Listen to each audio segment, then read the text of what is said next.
Merci de nous rejoindre sur Hope Channel Télévision dans ce deuxième numéro du magazine Parlons-en, un magazine d'échange sur les événements de la semaine, le vrai, mais également l'actualité. Cette sujet sera débattu, la multiplicité de mouvements citoyens dans la ville de Bukavu. Est-ce opportun ces mouvements citoyens sont-ils un instrument pour la bonne gouvernance, pour la promotion de la démocratie, ou ce sont des mouvements de déstabilisation du pouvoir en place? Un seul invité est avec nous sur ce plateau de Hope Channel Télévision, Rémi Kassindi, qui va devoir se présenter. Rémi Kassindi, bonjour. Bonjour cher ami. Bienvenue dans cette émission. Merci beaucoup. Une présentation à nos fidèles téléspectateurs. Oui, effectivement, je m'appelle Rémi Kassindi Lurakwa, je suis militant et activiste des mouvements citoyens. Je suis également directeur du Centre de recherche et d'études stratégiques en Afrique centrale. Et j'ai travaillé depuis plusieurs années pour des grandes structures au niveau international et même au niveau national.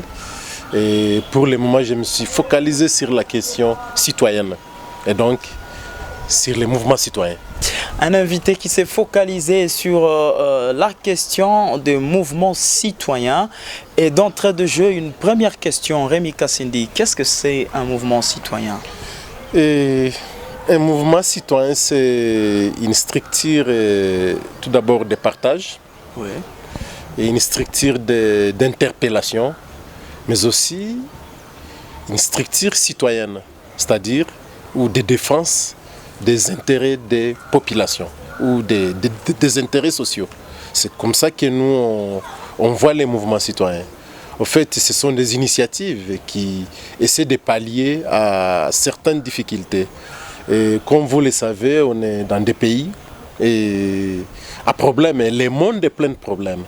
Ce n'est pas seulement au niveau de l'Afrique où il y a des problèmes, mais si vous pouvez l'observer avec moi, au niveau de la France, et le président français qui est Emmanuel Macron avait décidé de quitter son parti et il a créé un mouvement citoyen. C'est grâce au mouvement citoyen qu'il est au pouvoir aujourd'hui. Et donc, si vous suivez l'actualité, vous comprendrez qu'il a bien compris qu'il y a des partis politiques, par exemple, qui ont pour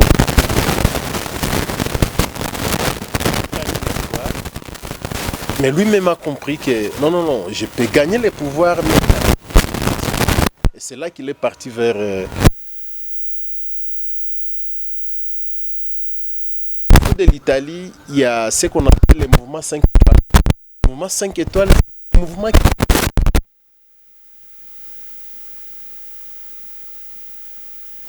pas quelque chose qui émane de l'Afrique ou qui est très congolaise. Il est vrai qu'au niveau de la RDC, il y a eu multiplicité de ces mouvements citoyens. Et il y a d'autres mouvements qui se sont réorganisés. Et pour le moment, on en a plusieurs. Il y a vraiment multiplicité de ces mouvements citoyens. Mais je pense que ce sont des stratégies qui sont diverses. Les stratégies de ces mouvements citoyens sont donc diverses, pense Rémi Kassindi. Et dans la ville de Bukavu, on peut en citer au moins 5. On commence par Amka Congo, on va citer Obapej RDC, on va citer la Lucha, on va citer Réveil des Indignés, on va également citer le mouvement citoyen Ça Suffit. Rémi Kassindi, vous avez travaillé sur des questions de citoyenneté, mais est-ce qu'il y avait un besoin pendant que nous avons la société civile dans sa pluralité également dans la ville de Bukavu? Y avait-il un besoin pour créer tous ces mouvements citoyens? Cher ami, moi je pense que quand on parle des mouvements citoyens, il faut qu'on se mette en tête que les mouvements citoyens sont des structures de la société civile. Et donc ce ne sont pas des structures à côté de la société civile, ce sont des structures qui sont au sein de la société civile. Personnellement, je pense que les mouvements citoyens peuvent être considérés comme des structures qui accompagnent la société civile dans la réalisation de sa mission. C'est ça les mouvements citoyens. Donc on n'est pas à côté de la société civile, on est intégré au sein de la société civile. Donc il n'y a pas de différence. Vous jouez presque le même rôle ou comment? Oui, nous jouons les rôles qui nous est assigné par la société civile. Donc on n'est pas loin de la société civile, donc on est au sein de la société civile, comme je venais de le dire. Donc tout ce qu'il y a des... moi, je considère souvent les mouvements citoyens comme étant, si je peux le dire ainsi, comme des bras armés de la société civile. Parce que la société civile peut jouer un rôle, des fois politique, je dis bien des fois politique, et les mouvements citoyens peuvent être sur le terrain pour revendiquer. Et voilà comment nous on conçoit les mouvements citoyens. Et ces mouvements peuvent être considérés comme des structures qui utilisent la société civile dans la réussite de sa mission. D'où cette question, est-ce qu'il y a un besoin? Parce que la société civile est connue comme un organe également qui peut jouer le même rôle que le mouvement citoyen. Avez-vous senti une défaillance au niveau de la société civile pour créer des mouvements citoyens? En fait, si je peux le dire, c'est l'activisme des mouvements citoyens qui s'était rajouté. Mais c'est presque la même chose, il n'y a pas de différence. C'est-à-dire, lorsqu'il y a une activité organisée par la société civile, on a toujours été présent. Évidemment. Lorsqu'il y a, en fait, on se sent toujours dans notre famille. Moi, là, je suis directeur du CRESA. CRESA, c'est une structure membre de la société civile. Et Amka Congo, c'est une structure qui est un collectif des organisations. On va en parler, on va découvrir de la société civile. On va découvrir ce que c'est Amka Congo et ses actions dans cette émission. Mais l'importance également de cette deuxième question, et ça sera pour répondre directement à notre sujet du jour. Quel rôle doit jouer un mouvement citoyen dans une jeune démocratie? Surtout que la République démocratique du Congo est une jeune démocratie, 3 élections déjà. Oui, les mouvements citoyens ont un rôle très très capital dans une jeune démocratie. Donc on est là pour l'éveil des consciences. C'est-à-dire il y a certaines questions au moins que nous pouvons noter et dont il y a assez de difficultés dans notre pays par exemple. Et nous, en tant que mouvement citoyen, on s'est dit que la première chose que nous devons réaliser, c'est l'activisme. Le fait qu'on est beaucoup plus mobile. Lorsqu'il y a une situation, nous n'allons pas attendre qu'il y ait telle ou telle composante ou telle décision. Les maisons sont en train d'être incendiées. Nous, on n'a pas le temps d'attendre. C'est ça la différence. Dans la ville de Bukavu. Oui, c'est ça. Raison pour laquelle on est beaucoup plus actif. C'est cet activisme-là que nous avons développé au sein des mouvements citoyens. Et c'est ce qui nous différencie des fois de notre maison mère. La maison mère, il y a toujours des décisions qui doivent venir des organisations membres. Mais avec les mouvements citoyens, 2 ou 3 personnes peuvent aller et jouer un rôle très très capital. Donc, vous sentez que c'est la proactivité des mouvements citoyens font une valeur ajoutée par rapport à l'action que mène souvent la société civile. Est-ce que ce n'est pas une certaine liberté, pour ne pas dire libertinage, que le mouvement citoyen veut s'octroyer en quittant directement ou en faisant des actions, parfois sans le consentement du bureau de coordination de la société civile? Non, je ne pense pas. Des fois, il y a consentement. Parce que le bureau de coordination a toujours été avec nous. Le bureau de coordination a toujours été avec nous. Et des fois, lorsque nous lançons les activités, nous avons toujours des conseils du bureau de coordination. Donc, il n'y a pas une sorte de libertinage, mais ce que nous avons, c'est quoi? C'est proactivisme. Vous savez, avant que le président du bureau de coordination ne décide, par exemple, il faut qu'il réunisse les bureaux restreints. Et lorsqu'il aura réuni les bureaux restreints, c'est là qu'il faut prendre une décision. Alors que pour les mouvements citoyens, il suffit de nous rencontrer à 3 et nous disons non, c'est important, nous évaluons quel est l'impact de l'activité que nous voulons faire, pourquoi il faut le faire, et là on s'engage. Donc on n'attend pas qu'il y ait tel ou tel bureau qui s'engage pour qu'on fasse quelque chose. Mais au moins là, c'est le proactivisme qui nous anime, mais aussi il y a beaucoup plus le fait qu'on est beaucoup plus prompt. On est là, et on n'a pas le temps de... on voit directement le problème et on s'imagine sur la solution. Voilà. Nous voyons directement le problème et on s'imagine sur une solution immédiate. Voilà, c'est ça le mouvement citoyen. On va y arriver, on va bientôt comprendre l'impact des activités que mène le mouvement citoyen dans la province du Sud au Kivu. Avec vous, toujours Rémi Kassindi, une autre question me vient à l'esprit. Entre la société civile et le mouvement citoyen, on sent une grande différence dans la mobilisation de la masse. Quand c'est la société civile qui donne un mot d'ordre, vous sentez que les enseignants et d'autres structures de cette même société civile sont mobilisées. Mais quand c'est le mouvement citoyen, c'est une action avec un nombre peu élevé des gens. Vous pouvez me dire, qu'est-ce qui se cache? Quel est le mystère autour de ça? En fait, il n'y a pas de mystère autour de ça. C'est tout ce que nous faisons, c'est quoi? C'est que nous, on n'a pas besoin d'un grand nombre pour agir. Même une seule personne peut prendre une décision, pourvu que ce soit une décision qui impacte positivement sur la population. C'est tout ce que nous visons. Quelle est la positivité de l'action que vous voulez mener? Mais aussi, il faut qu'on vous dise par exemple que nous, au sein du collectif, par exemple, Amka Congo, ce sont des organisations de la société civile qui sont avec nous. Ce sont des mouvements citoyens qui sont avec nous. Et du coup, lorsque nous voulons agir, on n'a pas besoin de la masse, on a besoin de l'esprit. C'est l'esprit. C'est cet esprit-là. L'esprit tshisekidiste. Bon, pas tshisekidiste, mais l'esprit d'une manière à agir directement, à trouver une solution au problème. Donc c'est comme s'il y a un vent qui souffle autour de vous, et là vous vous dites que non, là il faut que j'agisse directement. C'est ça. On voit directement le problème, on l'attaque, comme je l'ai dit au début, on identifie le problème et trouver une solution immédiate. C'est ça, en fait, on n'a pas besoin d'un grand nombre. Et comme vous le savez, heureusement que pour la ville de Bukavu, il y a peut-être, si je peux le dire, il y a une forte mobilisation pour le moment et que nous menons et les actions de la société, c'est parce qu'au moins on est tous ensemble.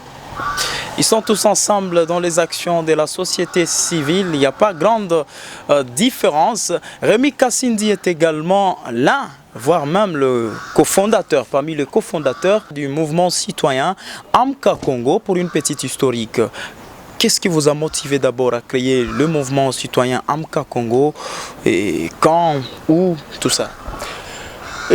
Amka Congo, c'est toute une histoire autour de ça. C'était en 2007. Il y avait effervescence autour des élections. Et comme il y avait effervescence autour des élections, j'étais dans un restaurant avec la fée Solange Lusiku. Et on s'était dit, notre concert journaliste qui est décédé récemment, paix à son âme. Paix à l'âme de cette brave dame.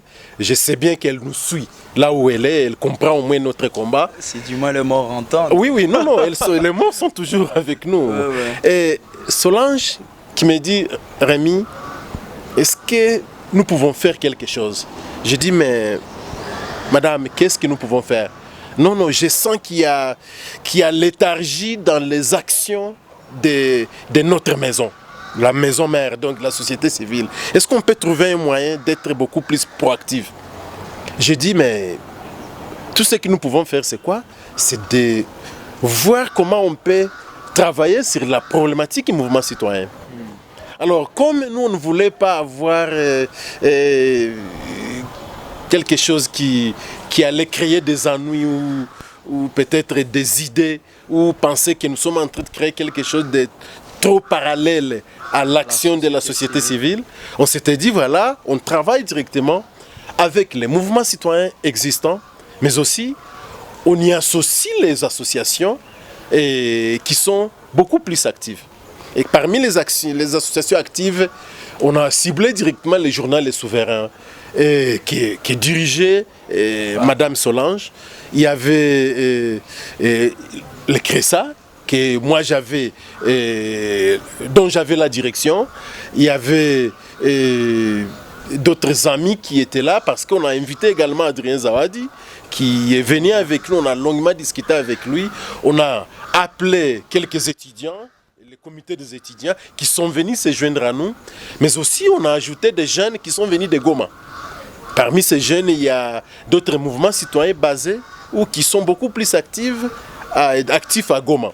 Et là, on a appelé un ami comme Jacques Sinzahera, qui est trop actif à Goma, un ancien de la lucha, et d'autres personnes qui sont jointes à nous.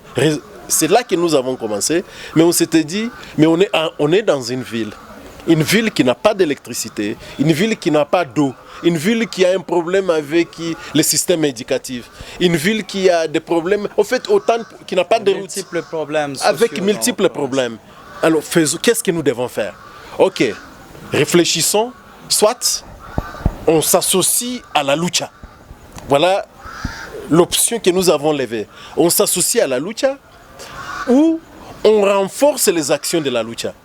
C'est comme ça que nous avons réfléchi.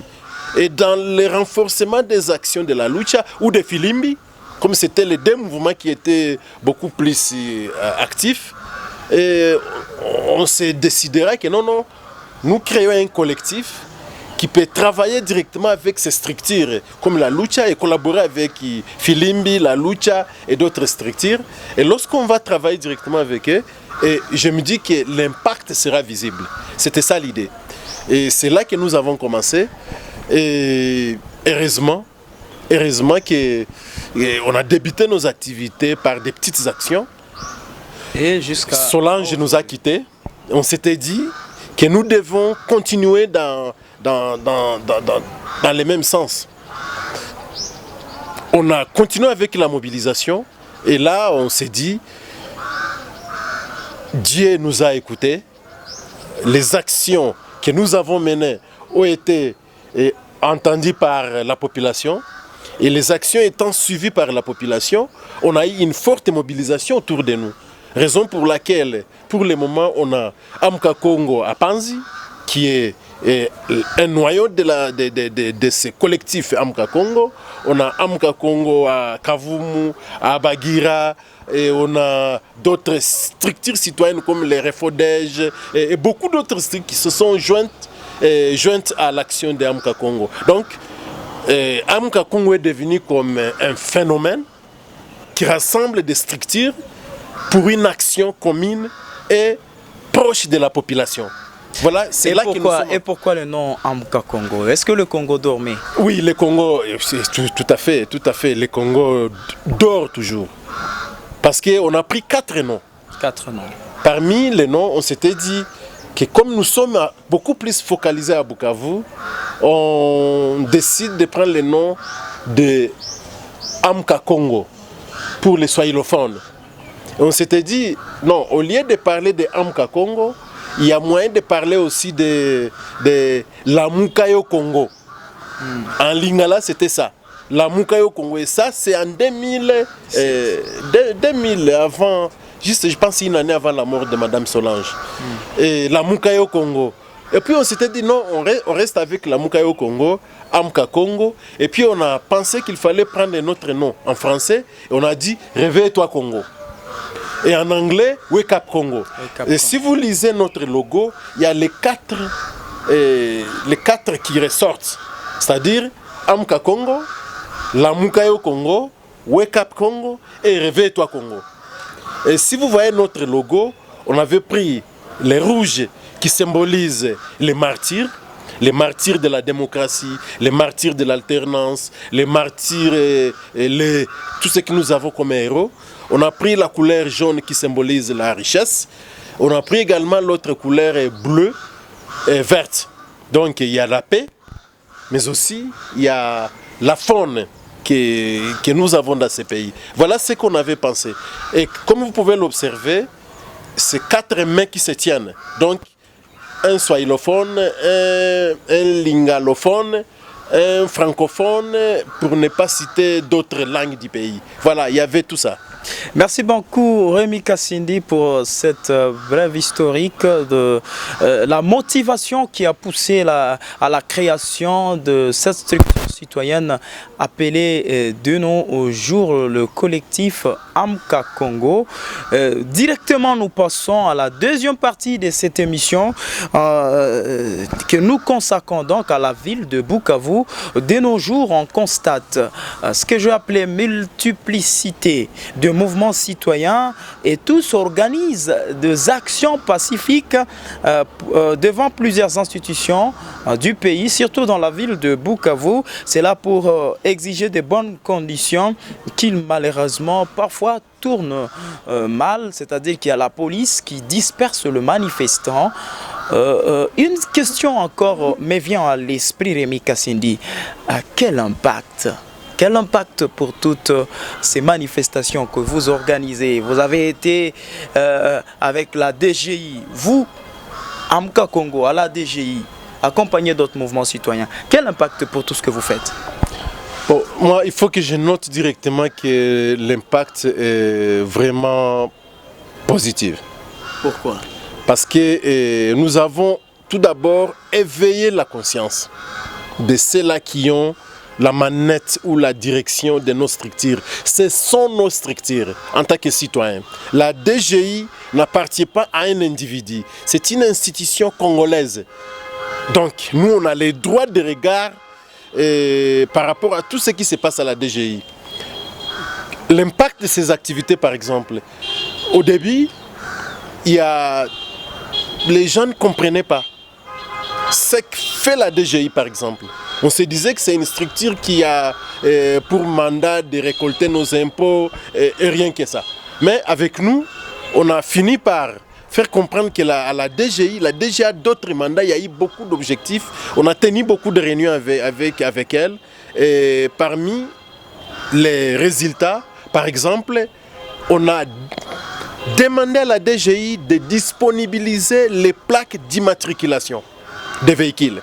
Et là, pour le moment, si vous arrivez à la DGI, au début, il n'y avait pas affiche des personnes qui veulent avoir leurs plaques d'immatriculation. Mais en ce moment, au moins une chose est sûre, vous arrivez à la DGI, il y a les plaques d'immatriculation, on affiche directement que voilà, vous pouvez déjà accéder ou avoir votre plaque d'immatriculation, de votre véhicule bien sûr. Il y a par exemple la question liée à ce qu'on appelle souvent les invisibles. Les invisibles, pour nous, c'était une manière de tracasser la population. Vous sentez un agent de la DGI qui vient et qui vous dit, toi tu prends 50%, moi je reste avec 50%. Comme ça, nous notons seulement dans notre registre que vous avez payé 10%. Donc 40%, nous notons dans notre registre 10%. Et alors, c'est de l'argent qui, au lieu d'entrer dans les caisses de l'État, entre dans les caisses des individus. Et nous, on a dit à la DGI que nous ne sommes plus d'accord que la DGI vienne et poursuive avec ce que nous appelons, pas officiellement avec les agents de la DGI, mais quelques agents au sein de la DGI.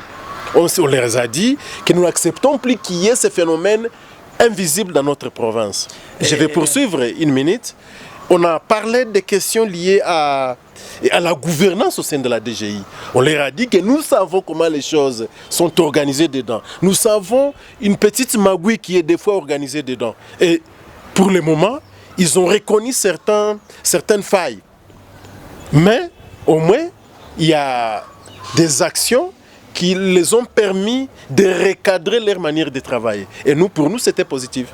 Et c'est-à-dire que tout ce que vous faites dans la société avec des impacts, quand vous venez de citer par exemple le cas de la DGI, tout ce que vous avez fait, vous êtes sûr vraiment que le pauvre papa qui vit par exemple à Chimpouidji a pu bénéficier des actions du mouvement citoyen Amka Congo? Tout à fait. Au fait, quand nous on parle par exemple des plaques d'immatriculation, est-ce que vous savez que ce manque de plaques d'immatriculation est une source de l'insécurité dans la ville? Et les premiers bénéficiaires de cette activité, c'est mon grand-père qui vit quelque part. Parce que là, si les véhicules sont immatriculés, il faut comprendre qu'on va lutter d'une manière ou d'une autre contre l'insécurité. Là, je peux toucher par exemple une autre action que nous avons faite. Lorsque nous allons à la DGI, tous ces voyageurs qui font Goma, quelqu'un est au port et vous demande de payer 500 francs congolais.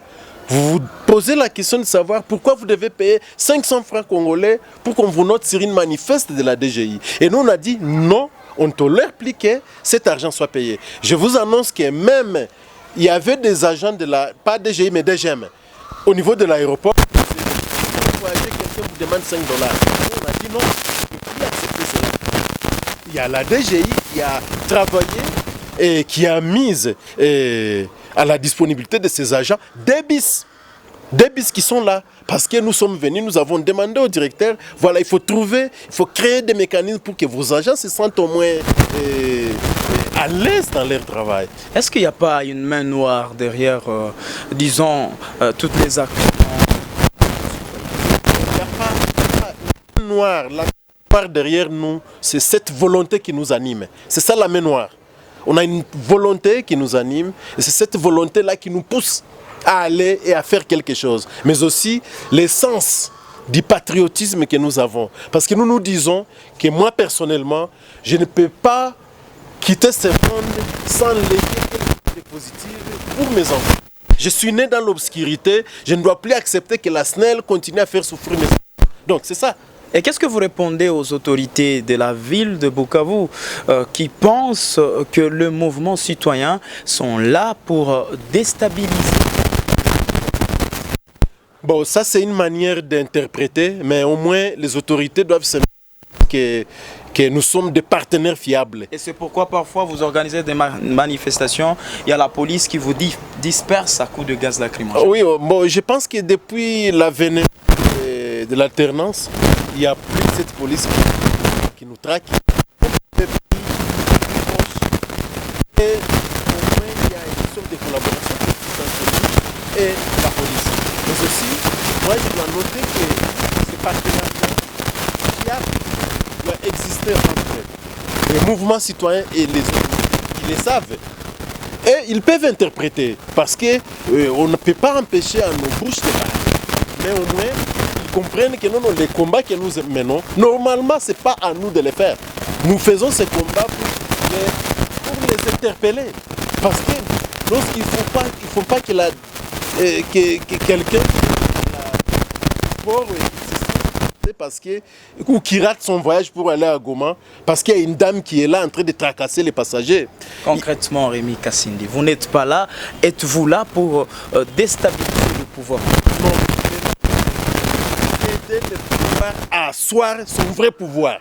C'est-à-dire? C'est-à-dire que nous sommes là pour accompagner, nous sommes là pour dénoncer les mal, nous sommes là pour contribuer à la bonne gouvernance, nous sommes là pour contribuer aux actions positives et des fois, nous sommes là pour interpeller l'autorité à mieux faire. C'est-à-dire lorsqu'il y a l'insalubrité dans la ville. Nous venons, nous disons au maire de la ville que, monsieur le maire, on n'est pas d'accord avec ce que tu dis là ou ce que tu fais. Il y a par exemple, le samedi passé, on a été avec le maire de la ville à Nyawera. Si vous pouvez l'observer ces derniers temps, ces mamans ne sont plus dans la route, ils sont à côté de la route. Parce que nous avons travaillé sur cette... Grâce à l'action des mouvements citoyens. Au ménage du maire de la ville. Non, on a échangé avec le maire de la ville, on l'a interpellé. Le maire de la ville a été d'accord avec nous. Il a accepté de nous accompagner. Nous sommes descendus sur terrain avec lui le samedi passé. Et là, il y a une sorte de cloisonnement, même si ce n'est pas ce que nous voulons. Mais nous nous sommes dit que c'est une manière d'aider aussi pour que nos mamans ne soient plus victimes des accidents au marché de Nyawera par exemple. Et peut-être une dernière question avant la fin de ce numéro du magazine Parlons-en. Rémi Kassindi, concrètement, à cœur ouvert, sans mentir, finance les mouvements citoyens. Moi, je n'ai jamais vu un financier des mouvements citoyens. C'est-à-dire? C'est-à-dire que, comme je vais le dire, nous avons des contributions entre membres des mouvements. Et ces contributions nous ont toujours aidés dans tout ce que nous faisons. Par exemple, les actions de Amka Congo sont toujours accompagnées par les membres de Amka Congo. Si nous avons les mouvements citoyens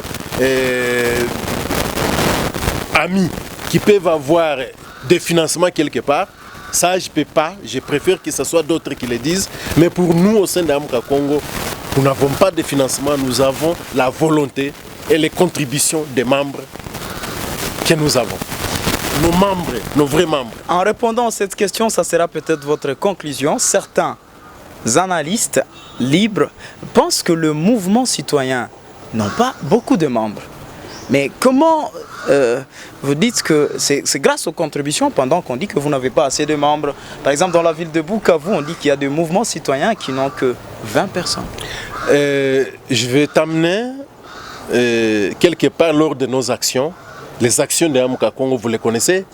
Et vous connaissez comment nous mobilisons. Vous connaissez combien de membres qui sont avec nous. Mais il faut noter également que ce n'est pas le fait qu'il y a eu 10 personnes qui sont venues.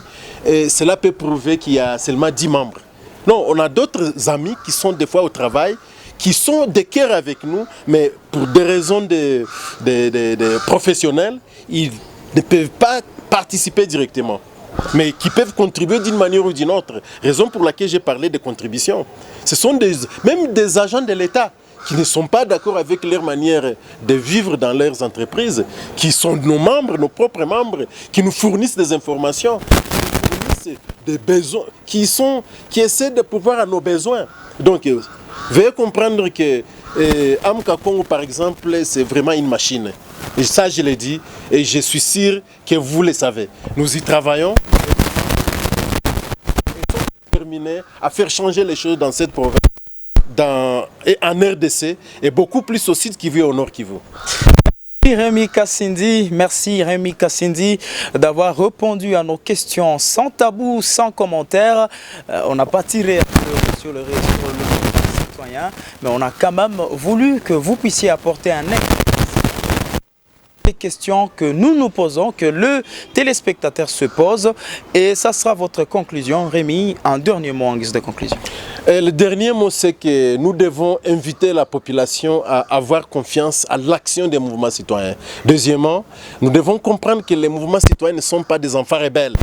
Ce sont des structures qui veulent voir un vrai changement, qui veulent contribuer dans la gouvernance de notre pays. Et nous demandons à la population de suivre l'action. Je ne veux pas que demain ou après-demain on dise que j'ai fait la mobilisation des mouvements citoyens devant vos micros. Mais au moins une chose est sûre, nous demandons à ceux-là qui comprennent l'action de se joindre au mouvement citoyen. Vous tous qui comprenez l'action des mouvements citoyens, joignez-vous donc au mouvement citoyen. C'est par ce mot que nous terminons ces magazines. Parlons-en. Je vous rappelle que c'est un magazine d'actualité qui revient sur le fait. D'abord, il y a échange. Nous revenons sur les faits, sur les opinions et surtout ce qui est événement d'actualité. Ça n'est donc fini. Merci à vous tous qui nous suivez. Si vous voulez suivre cette émission partout dans le monde, n'hésitez pas à aller sur le compte YouTube channel qui est écrit au bas de votre écran ou à réagir sur le numéro qui s'affiche au bas de vos écrans. Merci à la réalisation de Franklin Kassi, Christian Mukenge, j'étais à la présentation. On se retrouve très prochainement.